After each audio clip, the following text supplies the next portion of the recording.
Shalom, selamat pagi. Sampai kita di 1 Samuel 28. 1 Samuel 28. Waktu itu orang Filistin mengerahkan tentaranya untuk berperang melawan orang. Lalu berkatalah Akis kepada Daud, "Ketahuilah baik-baik bahwa engkau beserta orang-orangmu harus maju berperang bersama-sama dengan aku dalam tentara." Jawab Daud kepada Akis, "Baik, engkau akan tahu apa yang dapat diperbuat hambamu ini." Lalu Akis berkata kepada Daud, "Sebab itu aku mengangkat engkau menjadi pengawalku sendiri sampai selamanya." Adapun Samuel sudah mati, seluruh orang Israel sudah meratapi dia dan mereka telah menguburkan dia di Rama di kotanya. Dan Saul telah menyingkirkan dari dalam negeri itu para pemanggil arwah dan roh Rama. Orang Filistin itu berkumpul lalu bergerak maju dan berkemah dekat Sunem. Saul mengumpulkan seluruh orang Israel lalu mereka berkemah di Gilboa. Ketika Saul melihat tentara Filistin itu, maka takutlah ia dan hatinya sangat gentar. Dan Saul bertanya kepada Tuhan, tetapi Tuhan tidak menjawab dia, baik dengan mimpi, baik dengan urim, baik dengan perantaraan para nabi. Lalu berkatalah Saul kepada para pegawainya, "Janganlah bagiku seorang perempuan yang sanggup memanggil arwah, maka aku hendak pergi kepadanya dan meminta petunjuk kepadanya." Para pegawainya menjawab dia, "Di Endor ada seorang perempuan yang sanggup memanggil arwah." Lalu menyamarlah Saul, ia mengenakan pakaian lain, dan pergilah ia dengan 2 orang. Ketika mereka pada waktu malam sampai kepada perempuan itu, berkatalah Saul, "Cobalah engkau menunggu bagiku dengan perantaraan arwah, dan panggillah supaya muncul kepadaku orang yang akan disebut kepadanya." Tetapi perempuan itu menjawabnya, "Tentu engkau mengetahui apa yang diperbuat Saul, bahwa ia telah melenyapkan dari dalam negeri para pemanggil arwah dan roh peramal. Mengapa engkau memasang jerat terhadap nyawaku untuk membunuh aku?" Lalu bersumpahlah Saul kepadanya, "Demi Tuhan," katanya, "demi Tuhan yang hidup, tidak akan ada kesalahan tertimpa kepadamu karena perkara ini." Sesudah itu bertanyalah perempuan itu, "Siapakah yang harus kupanggil supaya muncul kepadamu?" Jawabnya, "Panggillah Samuel supaya muncul kepadaku." Ketika perempuan itu melihat Samuel, berteriaklah ia dengan suara nyaring. Lalu perempuan itu berkata kepada Saul demikian, "Mengapa engkau menipu aku? Engkau sendirilah Saul." Maka berbicaralah raja kepadanya, "Janganlah takut, tetapi apakah yang kau lihat?" Perempuan itu menjawab Saul, "Aku melihat sesuatu yang ilahi muncul dari dalam bumi." Kemudian bertanyalah ia kepada perempuan itu, "Bagaimana rupanya?" Jawabnya, "Ada seorang tua muncul berselubungkan jubah." Maka tahulah Saul bahwa itulah Samuel. Lalu berlututlah ia dengan mukanya sampai ke tanah dan sujud menyembah. Sesudah itu berbicara Samuel kepada Saul, "Mengapa engkau mengganggu aku dengan memanggil aku muncul?" Kata Saul, "Aku sangat dalam keadaan terjepit. Orang Filistin berperang melawan aku dan Allah telah undur daripadaku. Dia tidak menjawab aku lagi baik dengan perantara nabi maupun dengan mimpi. Sebab itu aku memanggil engkau supaya engkau memberitahukan kepadaku apa yang harus kuperbuat." Lalu berbicaralah Samuel, "Mengapa engkau bertanya kepadaku, padahal Tuhan telah undur daripadamu dan telah menjadi musuhmu? Tuhan telah melakukan kepadamu seperti yang diperingatkannya dengan perantaraanku, yakni Tuhan telah mengoyakkan kerajaan dari tanganmu dan telah memberikannya kepada orang lain, kepada Daud, karena engkau tidak mendengarkan suara Tuhan dan tidak melaksanakan murkanya yang menyala-nyala itu atas Amalek. Itulah sebabnya Tuhan melakukan hal itu kepadamu pada hari ini. Juga orang Israel bersama-sama dengan engkau akan diserahkan Tuhan ke dalam tangan orang Filistin, dan besok engkau serta anak-anakmu sudah ada bersama-sama dengan daku. Juga tentara Israel akan diserahkan Tuhan ke dalam tangan orang Filistin. Pada saat itu juga rebahlah Saul memanjang ke tanah, sebab ia sangat ketakutan oleh karena perkataan Samuel itu. Juga tidak ada lagi kekuatannya, karena sehari semalam ia tidak makan apa-apa. Perempuan itu mendekati Saul lalu melihat bahwa Saul sangat terkejut. Kemudian berkatalah perempuan itu kepadanya, "Lihat, budakmu ini telah mendengarkan permintaanmu. Aku telah mempertaruhkan nyawaku dan mendengarkan perkataan yang kau katakan kepadaku. Oleh sebab itu, kiranya engkau pun mendengarkan permintaan budakmu ini. Izinkanlah aku menyajikan kepadamu sepotong roti, makanlah, supaya ada kekuatanmu apabila engkau berjalan pula." Tetapi Saul menolak dan berkata, "Aku tidak mau makan." Tetapi ketika para pegawainya serta perempuan itu juga mendesak, maka didengarnyalah permintaan mereka. Lalu bangkitlah ia dari tanah dan duduk di balai-balai. Perempuan itu mempunyai seekor anak lembu tambun di rumahnya, maka segeralah ia menyembelih itu. Ia mengambil tepung, diremasnya, dan dibakarnya menjadi roti yang tidak beragi. Dihidangkannya lah semuanya itu ke depan Saul dan ke depan para pegawainya. Lalu mereka makan, kemudian bangkitlah mereka dan pergi pada malam itu juga. Amin. Ya, 1 Samuel pasal 28 kita melihat lanjutan narasi antara Saul dengan Daud. Ada satu kontras yang terus-menerus diperlihatkan, di mana Saul, roh Tuhan telah undur pada dia, dan Daud, dia dipenuhi dengan Roh Kudus, dipimpin dan dikuasai oleh Roh Allah, dan perjalanan yang terus-menerus diceritakan di dalam 1 Samuel, kita bisa melihat kontrasnya. Sekarang kita melihat di pasal 28 ada kisah di mana orang Filistin mulai siap untuk berperang kepada orang Israel. Raja yang memimpin Israel tetap secara de facto ini Saul, dan dengan berkumpulnya orang-orang Filistin mau menyerang Israel dan bergerak maju ini, maka Saul nampak ketakutan, sangat ketakutan. Di ayat 5, sangat-sangat takut dan hatinya sangat gemetar menghadapi itu. Jadi di sini kita melihat bahwa orang-orang yang roh Allah sudah undur dalam menghadapi tantangan, khususnya perlawanan terhadap orang-orang Filistin. Ini persoalan eksternal di dalam kepemimpinan Saul. Nampak dia tidak menjadi pemenang, tapi menjadi penakut. Nah, lalu selanjutnya diceritakan menghadapi peristiwa dan tantangan ini, bagaimana solusi yang diambil oleh Saul. Dan ini solusi yang diambil oleh Saul menunjukkan kemelesetan yang paling dalam, dan ini menunjukkan perlawanan terhadap Tuhan, dan ini ya tragis. Ini orang yang dulu diurapi Tuhan, sekarang dia mencari peramal, pemanggil arwah, dan dia cari itu, tanya pada pegawai-pegawainya, ditunjukkan ada perempuan di Endor.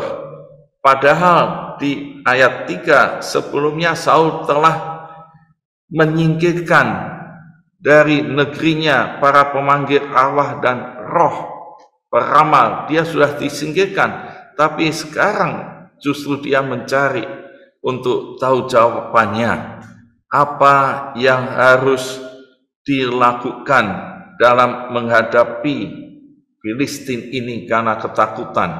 Nah, dia sampailah di perempuan Endor ini dengan menyamar. Ya, dia tidak menunjukkan dia sebagai Raja Saul, tapi dia menyamar. Dan waktu ketemu dengan perempuan Endor ini, ditanya, siapa yang harus dimunculkan? Siapa yang harus kupanggil dan muncul kepadamu? Jawab Saul, panggillah Samuel supaya muncul padaku. Ya, panggillah Samuel supaya muncul padaku. Nah, ini yang menjadi pertanyaan selanjutnya, siapa yang muncul ini? Dan pertanyaan berikutnya, mengapa Saul ke perempuan Endor? Kalau melihat teks yang ada di sini, dia ke perempuan Endor karena tidak dijawab oleh Tuhan. Dan dia ketakutan terhadap tentara Filistin. Yang kedua, dia mau tanya apa yang harus dilakukan selanjutnya. Bagaimana ini yang harus dilakukan? Maka dia mencari Samuel, arwah Samuel ini. Dia mencari dan ini muncul ini Samuel. Maka pertanyaan ini kita perlu teliti, siapa itu yang diceritakan di teks ini? Samuel, siapa ini? Ada dua pandangan tafsiran, yaitu yang pertama, ini bukan Samuel asli, tapi ini palsu. Inilah iblis, setan. Ya, di dalam 1 Korintus ini malaikat pun iblis bisa menyamar menjadi seperti malaikat. Ini tipuan iblis. Alasan yang lain, tidak mungkin orang yang sudah mati berhubungan dengan orang yang hidup. Arwah yang mati tidak bisa berhubungan dengan yang hidup, seperti kasus Lazarus dan orang kaya, tidak akan bisa kontak lagi. Lalu yang argumentasi yang mengatakan ini roh iblis, roh setan, dia muncul dari dalam, dia muncul dari bumi. Biasanya kalau itu yang benar dari Allah selalu dari atas, bukan dari bawah. Dan ini argumentasi itu. Alasan yang lain adalah karena dia tanya pada seorang peramal, pemanggil arwah, tentu ini yang muncul, ini pasti yang dari iblis. Ini argumentasi yang mengatakan ini bukan roh Samuel yang betul, tapi itu adalah roh iblis yang menyamar menjadi Samuel. Memang kesulitan-kesulitan yang tampak di sini dikatakan, kemudian Samuel berkata pada Saul, ini narasinya, ini Samuel berkata pada Saul, dan penulis Samuel mestinya kalau ini bukan Samuel, dia akan memperjelaskan ini roh setan yang bicara pada Saul menyamar dengan Samuel. Ini narasinya tidak katakan itu. Narasinya memang katakan bahwa ini Samuel. Ada kata Samuel saja. Memang ini kesulitan dalam penafsiran. Memang dari dua pandangan ini yang mengambil jalur tengah, yaitu teolog yang mengambil jalur tengah, memang katakan ini kesulitan dalam tafsiran. Tapi ada argumentasi yang katakan ini memang benar Samuel, yaitu dia memegang dalam narasi itu. Dan berikutnya dia katakan mengapa perempuan Endor itu teriak.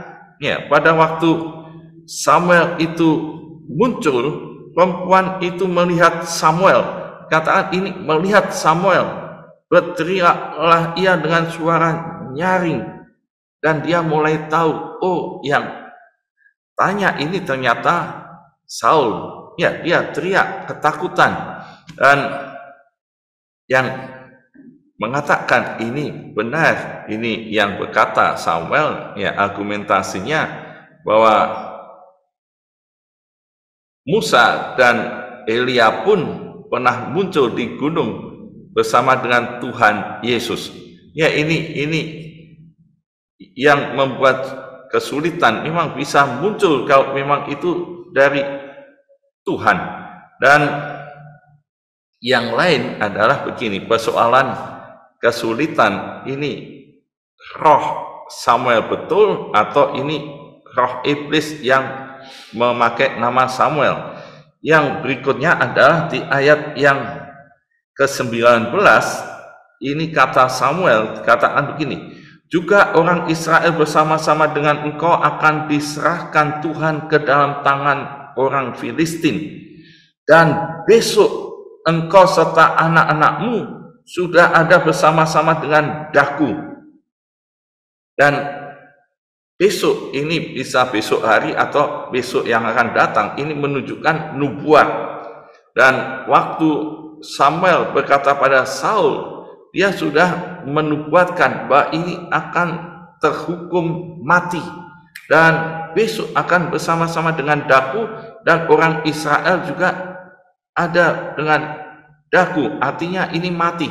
Dan 1 Samuel dari 28 langsung ditutup pasal 31, dan narasinya di pasal 31 Saul mati dan Yonatan dan pasukannya lari dan banyak dibunuh oleh orang Filistin. Dan nubuat yang ada di 1 Samuel 28 ayat 19 tergenapi di pasal 31, dan ini jelas tergenapi.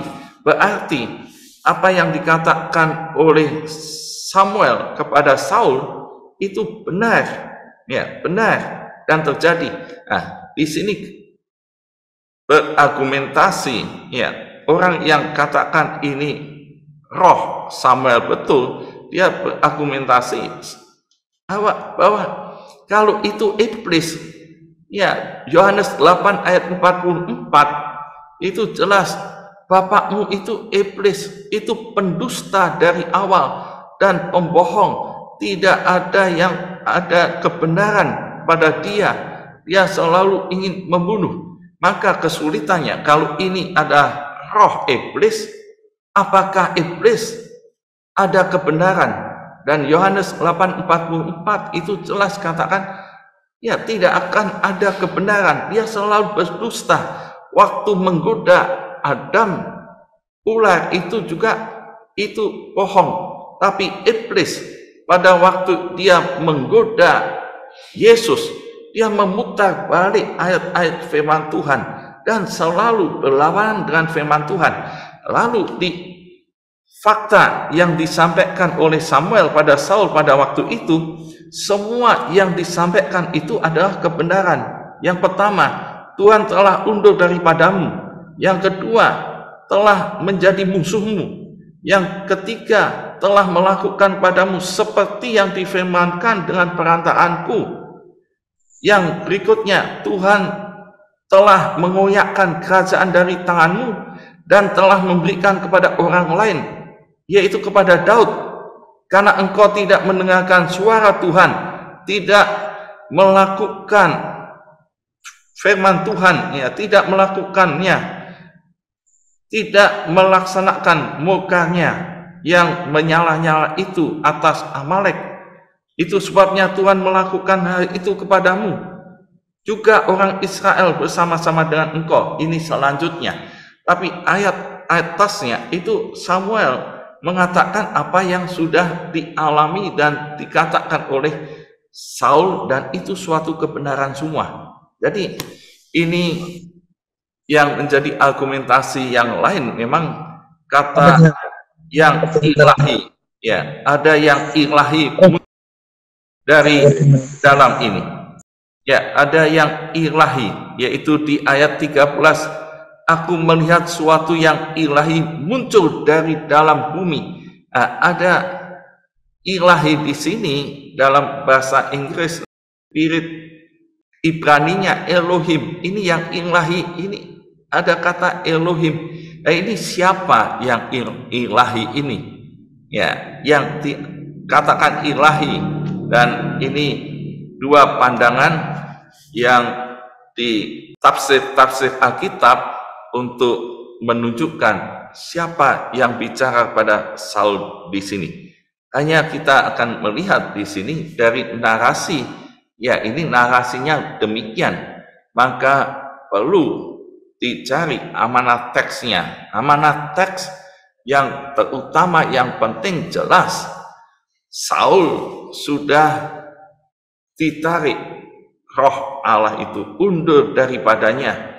Yang kedua, menunjukkan bahwa dia melangkah sendiri, tidak dipimpin oleh roh Tuhan, dan menuju kepada hal-hal yang paling tragis, sampai bertanya pada arwah dengan perempuan Endor, inilah yang dimurkai Tuhan, yang paling dibenci Tuhan, karena Saul berdosa. Yang berikutnya, dalam keadaan berdosa ini tidak akan dijawab oleh Tuhan, doanya tidak akan dijawab oleh Tuhan. Dan melihat ini kita bisa melihat bahwa Tuhan menyatakan bahwa orang yang seperti Saul akan mati dihukum Tuhan. Maka kita perlu mengaplikasikan bahwa pertama, apakah doa saya dijawab Tuhan? Tetap hidup dalam kebenaran dan relasi yang baik. Yang kedua, apakah saya selalu taat pada Allah tanpa alternatif lain?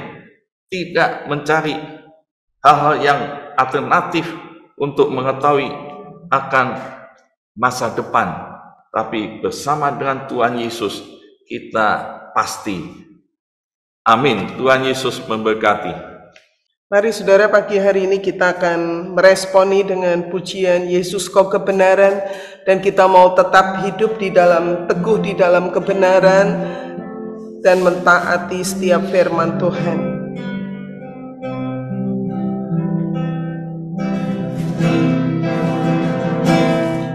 Yesus Kau kebenaran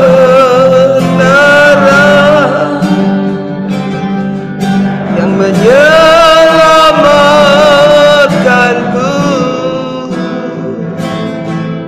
memberikanku hidup dan pengharapan.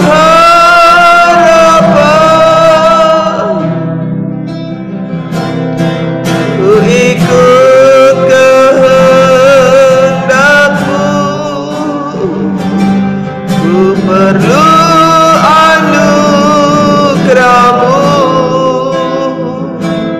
ku nyatakan janjiku kepadamu. Kalau ku hidup